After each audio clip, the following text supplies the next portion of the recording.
Well, good morning. I'm State Senator Bsky.app, proud to represent the city of Oakland. I want to welcome everyone to the town, and it's appropriate that we're gathered here in the East Bay, and particularly in West Oakland, which is an AB 617 community, a community that's long been impacted by poor air quality and environmental racism, which is why the state has invested millions of dollars in helping electrify light and heavy-duty vehicles at the port and help electrify the infrastructure at the port so we can improve air quality here in West Oakland. And now with this program, we're going to increase access and equity in the EV market. It's also appropriate that we're here in the East Bay region that has really led the way in the advancement of clean vehicles. In the 2000s, we were the epicenter of the first mass-produced hybrid vehicle, the Toyota Prius, with many of those vehicles manufactured down the freeway in the city of Fremont. Groundbreaking research is also happening not too far from here at the Lawrence Berkeley National Lab in advancing electrification, our transition away from fossil fuels. Advancements in clean vehicles have come a long way over the past 25 years. Zero-emission vehicles are no longer tomorrow's technology. They are today's solution. The sales of EVs in California have skyrocketed in recent years, and we're just getting started. But we have taken a step backwards with the loss of federal incentives to help people purchase electric vehicles, which is why this program that's being announced today is so critical. Now, even more Californians will have access to affordable electric vehicles through the first EV program. This will be a game changer, providing thousands of dollars in instant rebates to first-time EV buyers. I want to thank the incredible leadership of Governor Newsom. And while the federal administration may have turned its back on our planet, he has doubled down in his commitment to make California a leader in electrification and addressing climate change. I also want to thank my predecessor, Energy Commissioner Nancy Skinner, the members of the Energy Commission and the administration, including the chair of the Air Resources Board, for their leadership in advancing this exciting program. We just approved this in July, and now the money's getting out the door, and I think that shows the commitment of this administration, particularly in addressing electric vehicle access in California. With this program, we can demonstrate that both environmental stewardship and economic prosperity can happen in California. And while the president can attack science all he wants, that does not change the fundamental truth that we are here to create a better tomorrow and one that's not reliant on fossil fuels. Now pleased to introduce our next speaker, Lauren Ringer, the president of the California Electric Transportation Coalition. Thank you. Thank you. Good morning. Thank you, Senator. On behalf of the California Electric Transportation Coalition, I'm so excited to be here today. Our members include automakers, electric utilities, and many other companies that are working really hard to make sure that electric vehicles are accessible to all Californians. And that is exactly what this partnership is about. It's about making electric vehicles a practical and affordable choice that's available to more people. The governor and the legislature have demonstrated incredibly strong leadership here. I want to thank them for everything they've done in this industry, setting clear direction and now backing it up with investment. The private sector is matching that commitment. We are investing in vehicles, charging infrastructure, technology, and jobs. And this is exactly how a public-private partnership should work. We bring public and private resources together, making every dollar go further. We are turning ambitious goals into something that consumers can actually use. And for EV drivers, having access to an EV means having more choices. It means lower operating costs of the vehicles and a better driving experience. We have found that when drivers go electric, they don't go back. And that is because of all the many benefits of an electric vehicle. They're quiet, they're responsive, they're easy to maintain, they're increasingly affordable, and they're enjoyable to drive. But people cannot access cars if they're not able to afford them. That's why programs like this are so incredibly important. They help close that gap. They bring the benefits of electric vehicles and clean transportation to more Californians. What we are seeing here today is what happens when government and industry work together, moving in the same direction. Consumers get more choices, good jobs are created, and clean transportation becomes available to more Californians. The California Electric Transportation Coalition and its members could not be more proud to be a part of this important work. Thank you.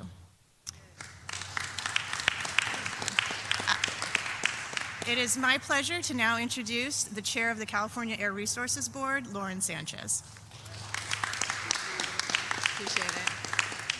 Thank you, Laura. Buenos dias. Good morning. It is a beautiful day in California. Today, California is once again leading with bold, decisive action. I want to begin by thanking Governor Newsom for his leadership and his determination to make sure that California keeps driving forward, stepping up to backfill the loss of the federal EV tax credit. I also want to thank our partners in the legislature whose commitment made this investment possible, and our automaker partners whose dedication to California's clean car future is deeply appreciated. At a moment when decades of clean air progress is facing another wave of attack, California remains undeterred. Around the world, more than 1 in 4 cars sold is now electric. The global transition is accelerating, and California helped make it happen. Now is not the time for us to cede that leadership. That's why I'm so proud to be here today to celebrate the launch of my first EV. Just weeks after the governor signed this legislation, California has delivered a first-in-the-nation program that will help first-time buyers make it even easier to get into their first electric car. Eligible Californians can now walk into participating dealerships and immediately get $3,500 off in instant savings. And a very important part of this program that I'm excited about is the partnership with automakers. Deep partnership that means matching our state investment dollar for dollar. That means $270 million in total savings for Californian families. And the stakes couldn't be higher. Nearly 18 million Californians still breathe unhealthy air, and the transportation sector is the largest driver of that pollution in our state. For millions of Californians, an electric vehicle is more than just new technology. It means cleaner air for their children. It means lower fuel and maintenance costs, saving money each month for the family budget. And it means an opportunity to be a part of California's clean air future. I want to thank the extraordinary Air Resources Board staff whose creativity and relentless work turned this program from an ambitious vision into reality in 25 days.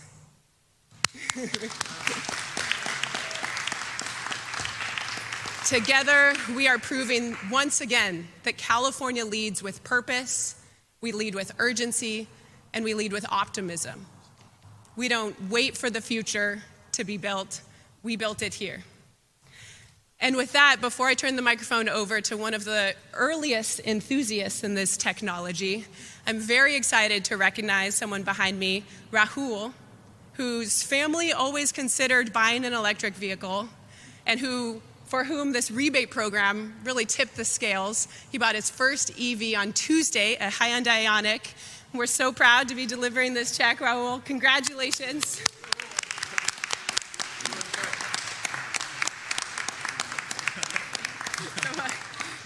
Come on down. Keep your heart out of McMahon. That's pretty good. Well done. Thank you so much. All right, now good luck cashing that. I'll try my best. Thank you so much. Do you want to say a few words or not? Yeah, sure. Yeah, please. I'll take this. Yeah, I just think that the this like $3,500 policy is super helpful, and I think it'll help a lot of people make their decision in getting an EV. And yeah, I'm super excited to see the rollout and see the EVs on the road. Thank you. Well done. Thanks, Raul. Thank you, everybody, for taking the time to be out here. Look, obviously, we're proud of this program for no other reason than we're the tentpole of the EV market in the United States of America. But we're also the tentpole in this global race to dominate the next big thing. China is not screwing around. The United States has become a footnote. China is flooding the zone all across the globe. Supply chains, manufacturing, influence. As the United States, the spirit of what Jesse said was we're doubling down on our low carbon green growth efforts here, where the United States is doubling down on stupid. We're trying in California to maintain our dominance in this space. And dominance it is. The world we invented in so many ways, shapes, or forms. 52 headquartered manufacturing ZEV companies here in the state of California.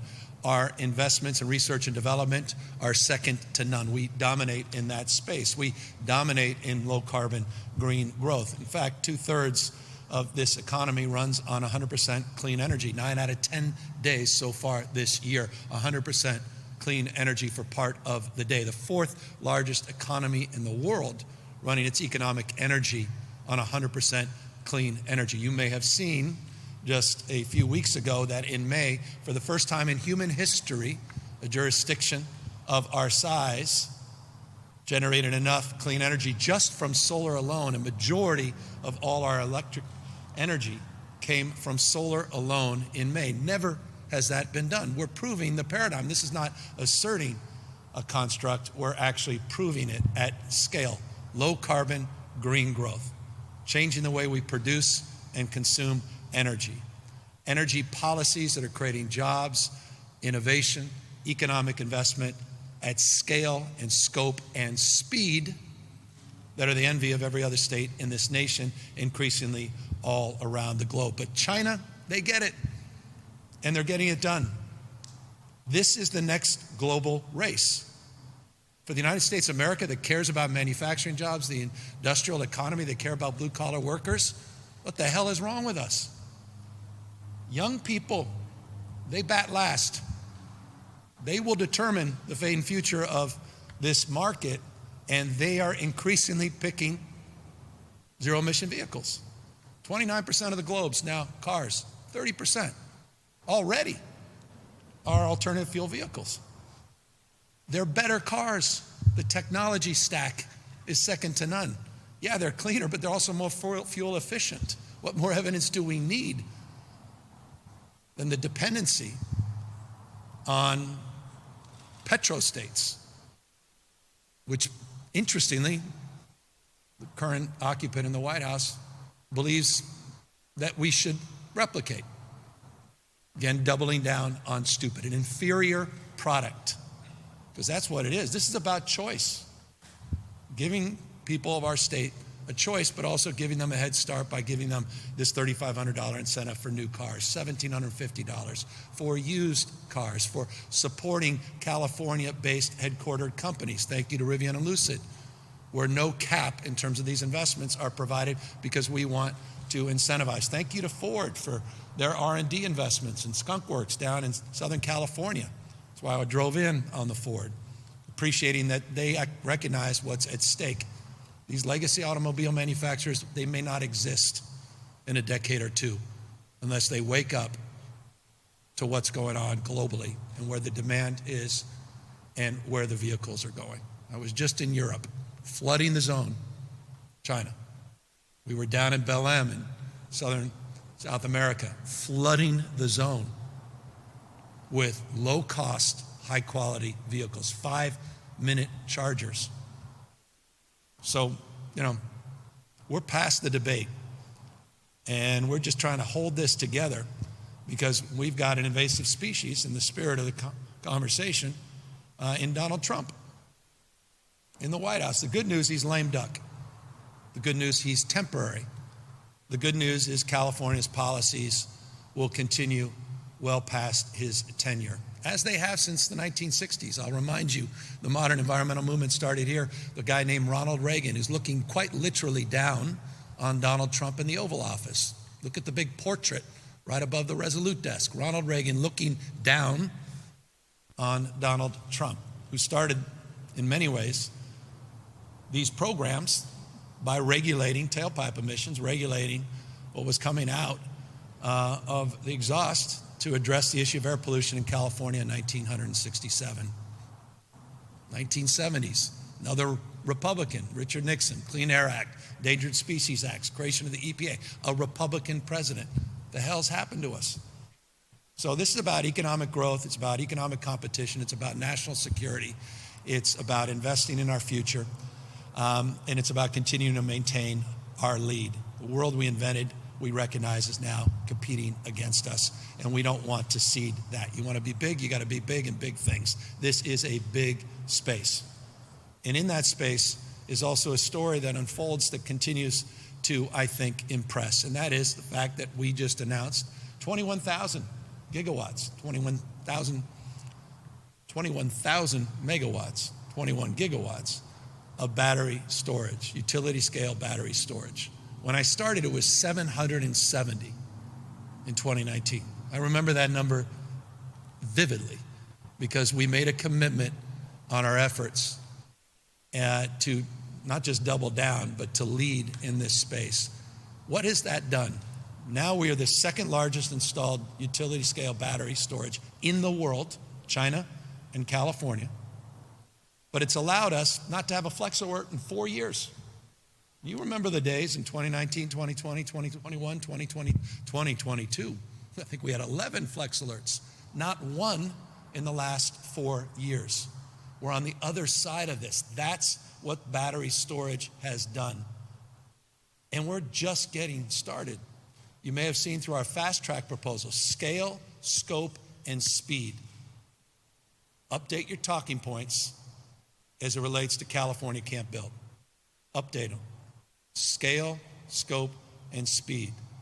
The new process that we established a few years ago, guaranteeing a 270-day judicial review, a proof point of that progress is being advanced as an example in Fresno as we speak. 1,300 workers.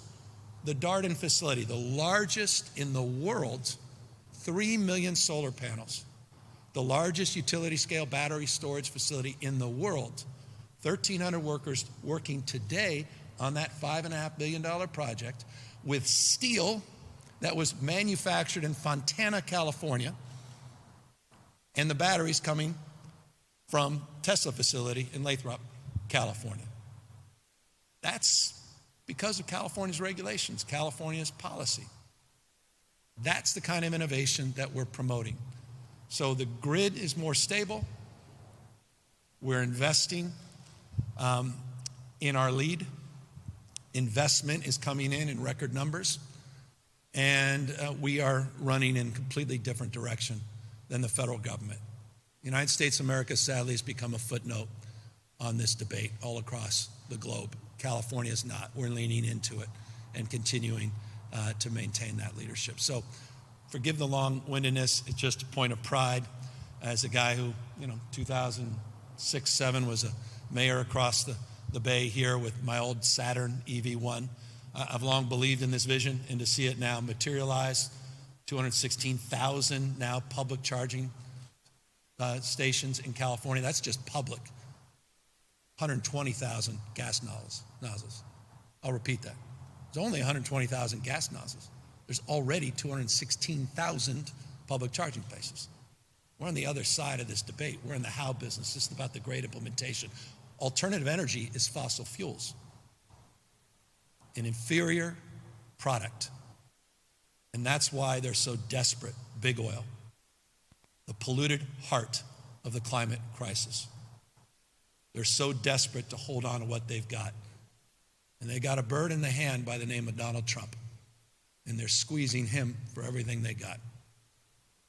But we're not going to cede the future, and we're not going to sacrifice our children to those policies. And so that's what today represents. And again, gratitude to CC and David, to Lauren, the CARB team, to all of those in the legislature, Jesse, as a leader in this space, the Senate, that made this possible and continue to promote hope and optimism, daylight over darkness, and fresh air of progress over the stale air of normalcy. With that, we're happy to answer any questions.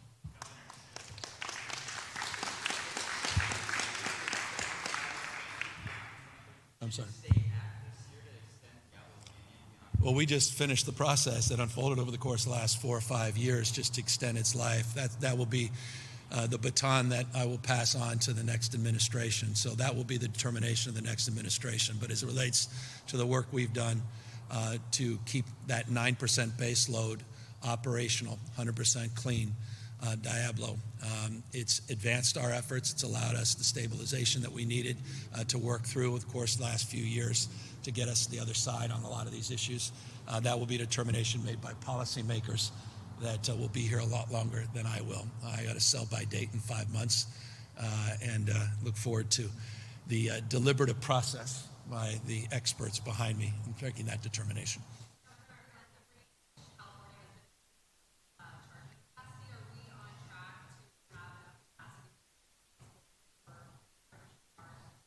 Well, it's interesting. You know, we have about 106 gigawatts of installed electricity capacity, starting just here in San Francisco in 1874. Total installation. Over 32 gigawatts have been installed in the last 8 years. Just think about that. Just the last 8 years, 106 gigawatts, 32 have been installed. Substantial amount of what we're promoting today in terms of the battery storage. I mentioned the number of electric vehicles, and I haven't mentioned numerically the percentage, 19.1% Q2 in California, 29% globally, obviously been impacted by the cuts of the federal program. But I didn't mention the numeric of $6 billion we've invested in EV infrastructure. I did not mention the 2.5 million cumulative electric vehicles that we've sold, exceeding our audacious goals. And by the way, in every category, every single category in terms, to your question, of our California environmental goal setting, we have excelled and exceeded the goal in every single category, including the numeric on public charging. Now, we have a lot more work to do. And by the way, David could talk extensively about this. Those 216,000 public chargers is a drop in the bucket compared to the totality of private and total charging points all across the state. So it would be a combination of both and. It just won't be the state itself making those investments. The private sector, the OEMs, our auto partners. And by the way, 13 of you, thank you for being part of this one-to-one match, doubling down on support for Raul and others in terms of this effort. But there will be a huge part of that as well. For this reason, the state of California we didn't build all the gas stations. The private sector did. Automobile companies and partnerships. So that's what we need to see shape. We're just jump-starting this, but it's ultimately not the state's job to build out that infrastructure, to create the conditions and the stability and the regulatory environment where we can make those investments flourish and thrive.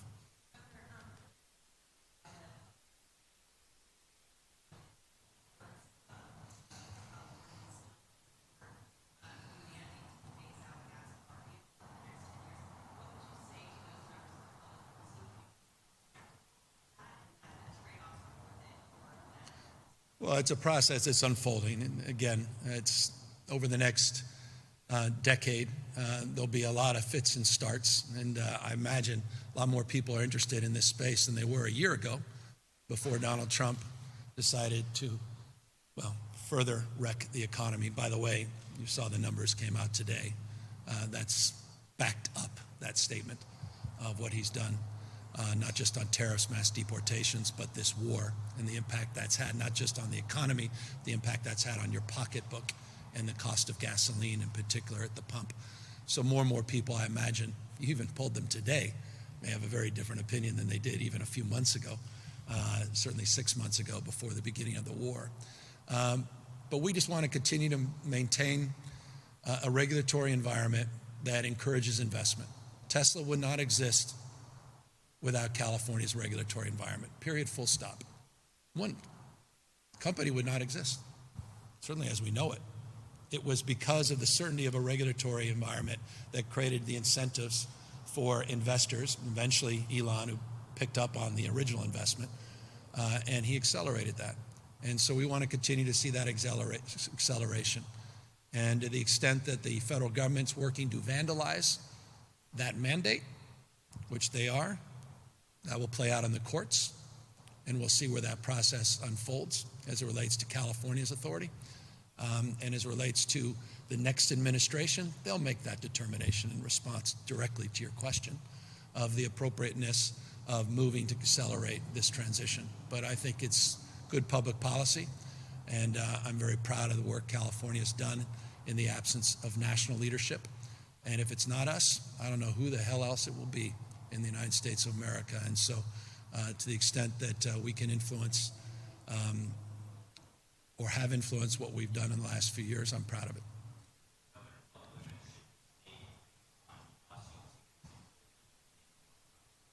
That's a question that's we're processing in real time. It's a question we processed with AB 1054 8 years ago.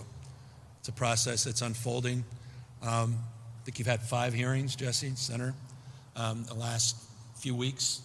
This relates to some ideas and proposals that came out of a study that the California Earthquake Authority initiated, which we initiated with the legislature, but they advanced. Status quo doesn't work. It's not good for victims and timely payments. Insurance industry is being squeezed. By the way, climate risk is financial risk. You cannot insure an environment of such extremes. Another reason we're investing in low carbon green growth and electric vehicles. But we've got to work all that out.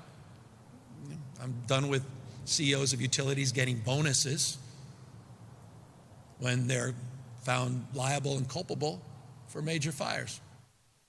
I think shareholders should have some skin in the game to force CEOs and executives to make the kind of investments that they need well beyond 1054, of which we statutorily require investments for undergrounding and other safety measures.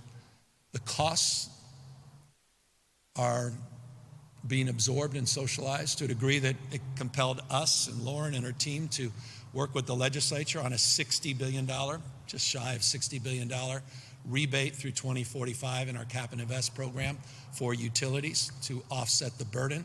But it shouldn't be the burden of the Cap and Invest framework to make that subsidy. We need to lower those costs and stabilize the cost increases. And so that's all in the stew here. And look, I have a lot of experience in this because when I got here 8 years ago, I inherited the largest utility in the world, at least the United States, inherited their bankruptcy. And we had to claw our way out. And people called it a bailout, they called it this, that. We worked through all that. And we found consensus. We worked through the criticism, the critique, and the noise. And we landed in a way that tried to balance all of that. And that's the process that you'll see unfold in the next few months legislatively.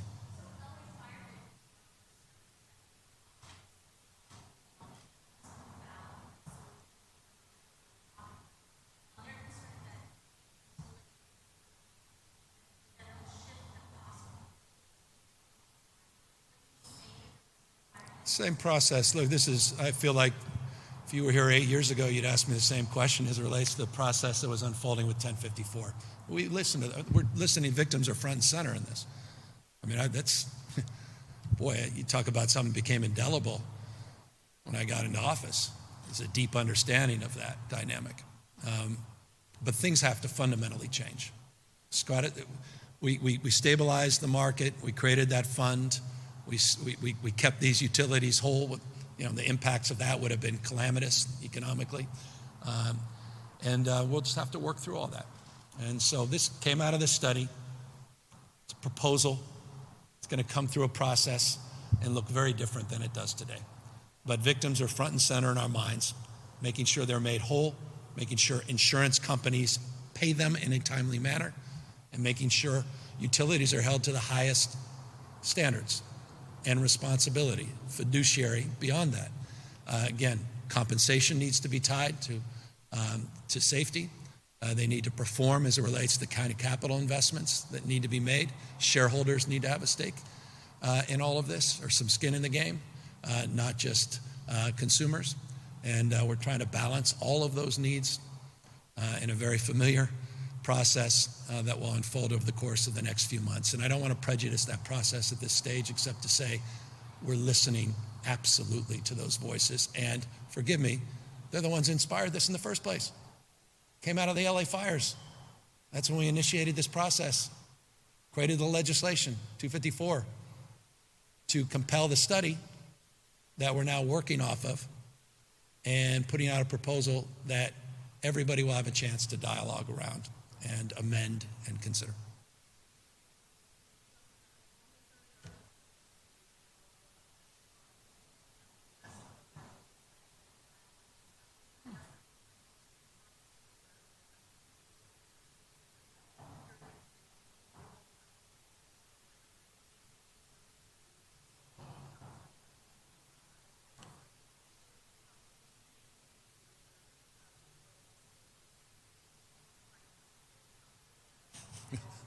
The question you'd be asking me, with all the refineries closing, what are you doing to save the refineries? So, look, there's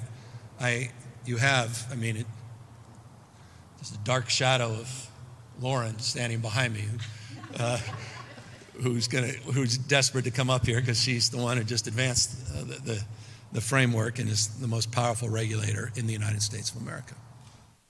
Lauren Sanchez, look her up. EPA certainly isn't. They've completely sold out. So CARB's the only game left in town. And so we went through a process working with the legislature on the cap now and invest, no longer cap and trade, extended it to 2045. We're working through the greenhouse gas emission contributions, $35 billion plus over the course of this program, billions more in the queue. Proud of that. It was never established for revenue. It was established to create a market, tradable market, to lower emissions. I think we've kind of lost sight of what it was originally conceived to do. And so it's about stabilizing it so it lives longer. It's the old adage. Someone said to me, you want to eat more. They said you should eat less so you can live longer. And I think the same would be true of the cap and invest program, that we had to right size it, figure out how to make this work. That's why the rebates were important to me. We didn't have to do that. We could have redirected $56 to $58 billion, not to consumers. We could have done it to these other programs. We chose to address the issue of cost as a priority in the cap and invest program. And so we started to make those kind of adjustments. And those adjustments obviously were advanced and codified by Air Resources Board. But as it relates to the conversation with the legislature now, might as well have my expert. Well, where'd you go? Where's Lauren? Oh, you can't get off the hook. Talk more about where they are in terms of that. Thank you, Governor, and you nailed several points on the head. I'd say a few things. The Cap and Invest program is the signature climate policy of California. The governor talked earlier about meeting goals ahead of schedule. California met its 2020 climate target 6 years ahead of schedule, in large part to Cap and Invest. 3 different legislatures have endorsed this program. 3 different bipartisan governors have supported this program. And when the program was being reauthorized last year in the legislature, the governor and the legislature gave the Air Resources Board direction to prioritize affordability. And that's what the board did earlier this year when they approved the amendments in May. 3 points. As the governor mentioned, this was always a declining source of revenue. No GGRF means no pollution. That's the goal for California, no pollution for our communities. Secondly, the governor highlighted nearly $60 billion in rebates to lower electricity bill costs. We heard directly from stakeholders how important electricity bills and those costs going up are. So we want to make sure the program protected ratepayers. And yes, we gave more allowances to the industrial facilities in California. California is the #1 industrial manufacturing state in the country. Not something you think of for California. We have cement plants, food processors, yes, refineries. We want to make sure that as we are moving to a carbon neutral future, we keep those facilities and make them as clean as possible for our communities. So we keep workers, we keep local revenue, we keep fuel and gasoline stabilized in California. So I am incredibly proud of the board who deliberated those amendments for 10 hours, speaking of public policy and process, 2 years of process that played out at the Air Resources Board. So now we are working on moving those amendments and finalizing them into law. It's incredibly important. I've heard Cap and Invest was weakened by those amendments. That's not true. We removed 118 million allowances out of the program, making it more stringent. For those of you that report on what's happening around the world, look at what the European Union did to its market. Their carbon market is the oldest in the world, and they made several modifications that mirrored California's in terms of additional support for consumers and for businesses, recognizing the economic times, the tariffs, the disruption that our businesses are facing. Now we look forward to the legislature deliberating on how to spend the Greenhouse Gas Reduction Fund.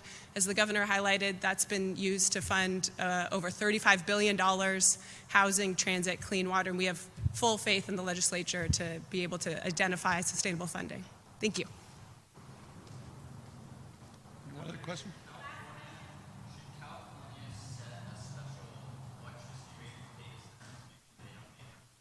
I've never gotten that question directly. Set a data rate.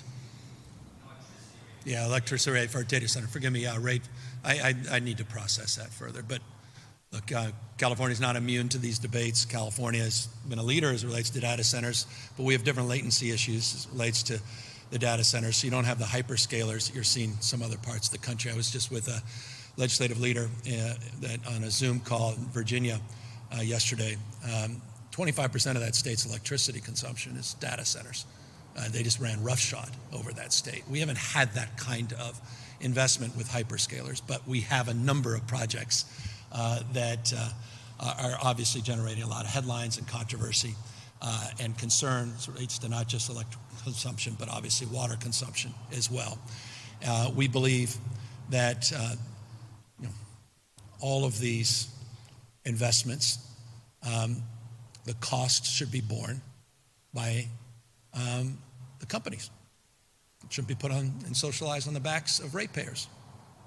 They've got to invest in the infrastructure. They have to address those anxieties around increased costs. And that should be the role of local government. And to the extent the state can influence that, that's table stakes. I'm shocked by the level of investment that was made where they basically sold out their communities at scale over the course of a decade. Even the governor of Texas is waking up to this and goes, well, hold on. I'm like, well, look in the mirror. You were out there chasing these things.